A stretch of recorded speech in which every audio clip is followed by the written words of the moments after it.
महाराष्ट्रातल्या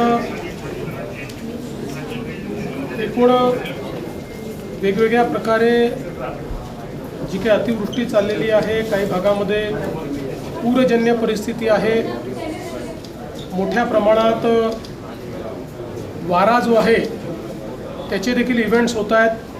त्यामुळे दरड कोसळणं किंवा मोठ्या प्रमाणात वॉटर लॉगिंग होणं असेही अनेक प्रकार आपल्याला या ठिकाणी पाहायला मिळत आहेत। या संदर्भात आत्ताच आपला जो आपत्ती व्यवस्थापन कक्ष आहे या ठिकाणी राज्यातले सगळे प्रमुख अधिकारी आणि सर्व जिल्ह्यातले जिल्हाधिकारी, पोलीस प्रशासन, विभाग प्रशासन या सर्वांसोबत आम्ही चर्चा केलेली आहे।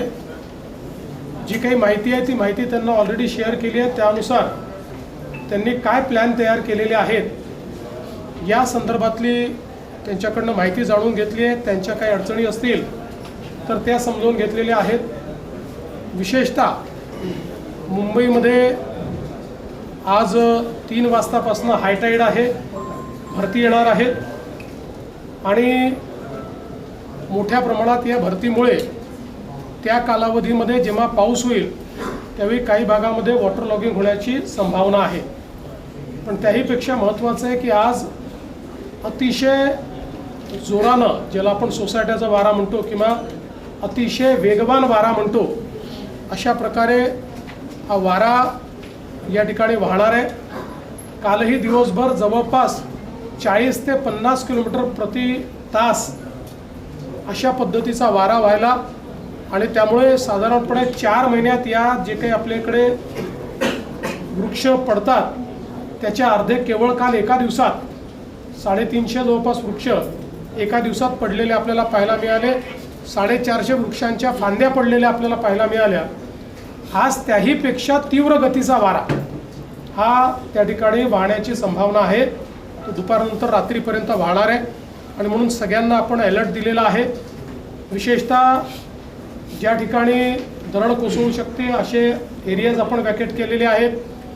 आता काल मानखुर्दची जी घटना घडली आपल्याला कल्पना आहे की ती बिल्डिंग वॅकेट केली होती, आजूबाजूच्या झोपडे वॅकेट केल्या होत्या। दुर्दैवाने जो हा दुर्दैवी ज्यांचा मृत्यू झाला त्या लोकांनी मात्र तेवढाच एक भाग असा होता की जो वॅकेट केला नव्हता आणि त्यामुळे त्याच्यावरती बिल्डिंग पडली आणि अतिशय दुर्दैवी अशा प्रकारचा मृत्यू झाला आहे। पण अशा प्रकारच्या सगळ्या जे भाग आहेत त्या भागांमध्ये अलर्ट दिलेले आहेत, लोकांना तिथनं बाहेर काढणं चाललेलं आहे आणि या वाऱ्यामुळे ज्या संभावित अशा प्रकारच्या अडचणी येतील त्याचा देखील विचार केला आहे। जनतेलाही विनंती आहे की विशेषतः झाडं वगैरे, कारण ज्यावेळेस 70च्या स्पीडनी वेगाने त्या ठिकाणी वारा वाहील त्यावेळी वेगवेगळ्या संभावना आज ज्या आपण अपेक्षित केल्या नाहीत त्या देखील होण्याची शक्यता आहे। त्यामुळे त्याची काळजी घेणं हे अत्यंत महत्त्वाचं आहे। खरं म्हणजे जो काही महिन्याभराचा ॲव्हरेज असतं त्या ॲव्हरेज एवढा पाऊस केवळ 4 दिवसात मुंबईमध्ये पडलेला आहे। त्यामुळे मोठ्या प्रमाणात आपल्याला ही हानी जी आहे ती हानी होताना या ठिकाणी दिसते आहे। यासोबत सगळ्यात महत्त्वाचा जो अलर्ट आहे तो उद्याचा अलर्ट नाशिकला आहे। एक अतिशय मोठा लो प्रेशर बेल्ट हा नाशिकमध्ये त्या ठिकाणी तयार होतो आहे। मेजर डिप्रेशन ज्याला म्हणतात ते तयार होत आहे। या मेजर डिप्रेशनमुळे जो काही नाशिक आणि त्र्यंबकेश्वरचा मधला भाग आहे या भागामध्ये ढगफुटी उद्या संभावित आहेत किंवा त्या प्रकारचे निर्देश आपल्याला प्राप्त झालेले आहेत। ही ढगफुटी देखील मेजर ढगफुटी असू शकते। जवळपास 300 mm पाऊस या ढगफुटीमुळे या सगळ्या भागामध्ये होऊ शकतो। नाशिकच्या बऱ्याच मोठ्या भागामध्ये तो होऊ शकतो। त्या दृष्टीने जिल्हा प्रशासनाने मोठ्या प्रमाणात तयारी केलेली आहे। शाळांना सुट्टी देणं असेल किंवा जिथे पाणी साचू शकतं अशा भागात काम करणं असेल, नाशिक शहर असेल किंवा नाशिक जिल्हा असेल, जो ग्रामीणचा भाग आहे तो भाग असेल, या ठिकाणी वेगवेगळ्या प्रकारे अशा प्रकारच्या क्लाउड ब्रस्टमुळे जी परिस्थिती येऊ शकते त्याचं अँटिसिपेशन करून बऱ्याचशा उपाययोजना त्या ठिकाणी करण्यात आलेल्या आहेत। पण याच्यावर अतिशय करडी नजर ही आपल्याला ठेवावी लागेल, कारण हा एक मेजर इन्सिडन्स जो आहे तो या ठिकाणी आपल्याला संभावित आहे।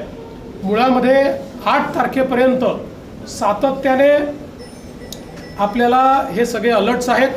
आता विशेषतः आपण जर बघितलं तर गेल्या 4-5 दिवसांमध्ये पालघर जिल्हा हा अतिशय वर्स्ट अफेक्टेड अशा प्रकारचा जिल्हा आहे. वसई विरारचा भाग असेल, पालघर शहराचा भाग असेल, याच्यामध्ये खूप मोठ्या प्रमाणात पाणी जंपण्याच्या घटना या ठिकाणी झालेल्या आपल्याला पाहायला मिळत आहेत. त्या ठिकाणचे रस्ते बंद आहेत. विशेषतः रेल्वे ज्या आहेत, या रेल्वे आपल्याला ज्या गुजरातमध्ये येणाऱ्या रेल्वे आहेत त्या आधीच मध्ये रस्त्यात थांबलेल्या आहेत. तिथल्या लोकांना रेल्वेतनं काढून रोडच्या माध्यमातनं आणण्याचा प्रयत्न चाललेला आहे.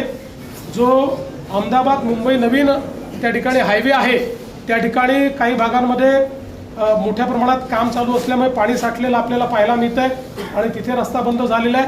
तोही रस्ता रिकामा करण्याचं काम हे चाललेलं आहे. पालघर जिल्ह्यामध्ये 4:30 वाजता त्या ठिकाणी पुन्हा भरती आहे. पाऊस आता थांबला आहे पण पुन्हा तो पाऊस सुरू होणार आहे.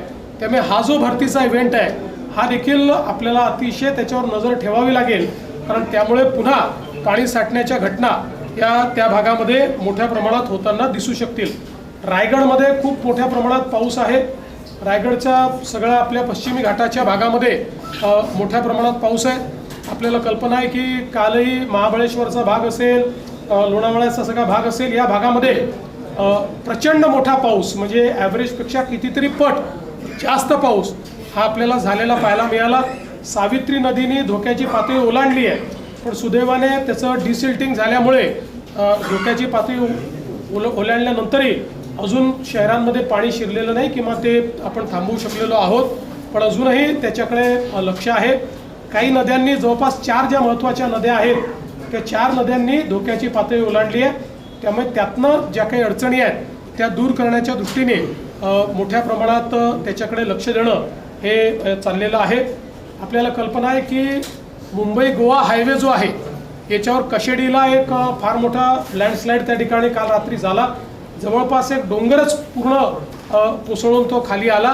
पण आता तो सगळा मलबा जो आहे तो काढण्याचं काम चाललेलं आहे आणि एकूण या अनप्रेसिडेंटेड अशा प्रकारच्या पावसामुळे आणि या सगळ्या परिस्थितीमुळे एकूण या हायवेवर 8 ठिकाणी अनपेक्षित अशा प्रकारच्या लँडस्लाईड झालेल्या आहेत. पण आता जवळजवळ सगळं क्लिअर करणं चाललेलं आहे. आता हायवे कसा सुरू करता येईल किंवा पूर्ण क्षमतेने कसा तो करता येईल याकडे एक मेजर लक्ष देणं चाललं आहे. मुंबई पुणे जो आपला आहे त्याच्यावर तर आपल्याला कल्पना आहेच. त्याही ठिकाणी मोठ्या प्रमाणात म्हणजे जवळपास 100 टन मलबा हा त्या ठिकाणी इतक्या मोठ्या प्रमाणात लँडस्लाईड झालेला आहे आणि अशा भागात झाला आहे की ज्या ठिकाणी साधारणपणे यापूर्वी कधी होत नाही अशा भागामध्ये हा लँडस्लाईड झालेला आपल्याला पाहायला मिळतोय. त्याच्यातलं जवळपास 70 टन मलबा हा काढून टाकण्यात आलेला आहे. आता पुण्याकडे जायचा जो मार्ग आहे त्याच्यावर 3 लेन सुरू आहेत, पण मुंबईकडे यायच्या मार्गावर एकच लेन चाललेली आहे. पण पुढच्या 1.5 तासामध्ये यातला बराचसा पार्ट रिस्टोर करायचा अशा पद्धतीनं काम चाललेलं आहे. शिवेंद्रराजे आपले जे मिनिस्टर आहेत ते देखील त्या ठिकाणी गेलेले आहेत आणि सगळ्या टीम ज्या आहेत त्या अत्यंत वेगानं त्या ठिकाणी काम करत आहेत. साताऱ्याचा जर आपण विचार केला तर साताऱ्यामध्ये घाटाच्या भागामध्ये आणि विशेषतः जो काही पश्चिमी घाट आहे त्या भागामध्ये मोठ्या प्रमाणात अतिवृष्टी झालेली आहे. तिथेही जे काही त्या ठिकाणी काळजी घ्यायची ती घेतली गेली आहे. कोल्हापूरमध्येही आता हळूहळू धोक्याच्या पातळीकडे त्या ठिकाणी पाण्याची वाटचाल चाललेली आहे.